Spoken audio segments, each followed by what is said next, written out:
Boomtown is our series that tracks growth all across Central Texas, and home sales in Austin decreased for the first time since May 2020. We're actually starting to see a bit of a return to normal. Do I dare say that? Realtor Chris Jacobs with All City Real Estate joins us now to talk about what this all means. It's kind of scary to say that, Chris.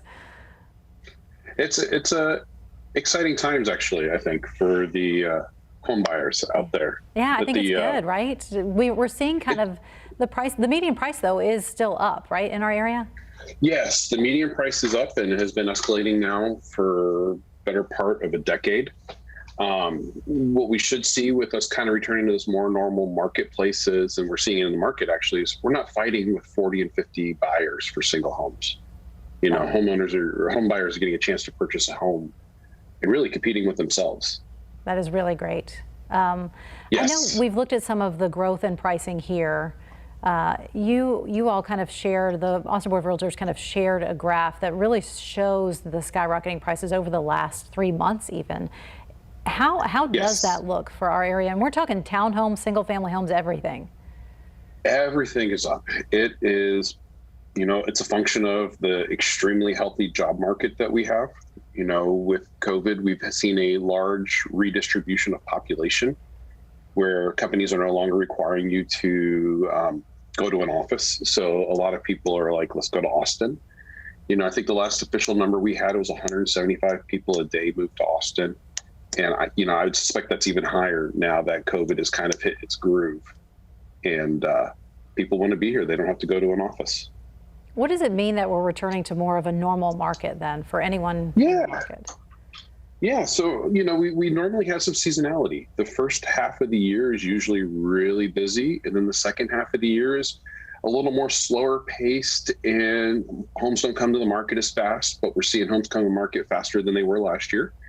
And we're actually seeing a small decrease in buyers. I mean, when we talk small, it was 10%. I believe the official number was we missed the July record by 445 homes, which really isn't that many properties when we consider the sheer number.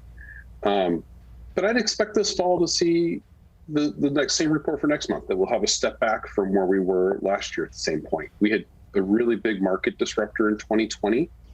And it kind of upset the front half of the year and pushed it into the second half of the year. And this year we had the market disruptor of I call it the blizzard. I know it's not a blizzard for everybody from the north, but in Texas, you know, that was a blizzard for us. And that kind of disrupted it. It upset the market for about 40 days. And we're just kind of seeing those disruptors set behind us, and we're returning back to a normal cycle where we expect these drop-offs in September, October, November. And then in December, we always have a little hiccup where investors come out of the woodwork trying to redeploy some capital before the end of the year, and they gobble up houses at the end of the year pretty traditionally. Can you talk a little bit about leasing and renting? I know you pulled some statistics for me, but I know we're seeing this also affect rental options here. Oh my gosh, the renters is kind of this lagging marketplace. But what's kind of interesting, you know, we talked about this about 30 minutes ago. Year to date, rentals are about 10% more expensive than they were last year.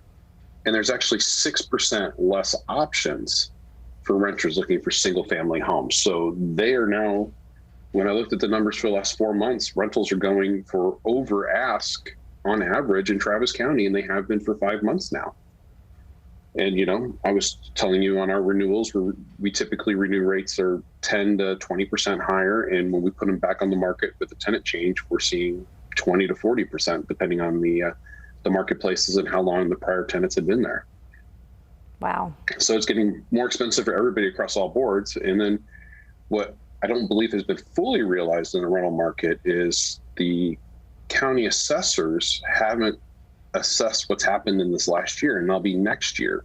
So a lot of these investors' property taxes are their single largest expense as a landlord.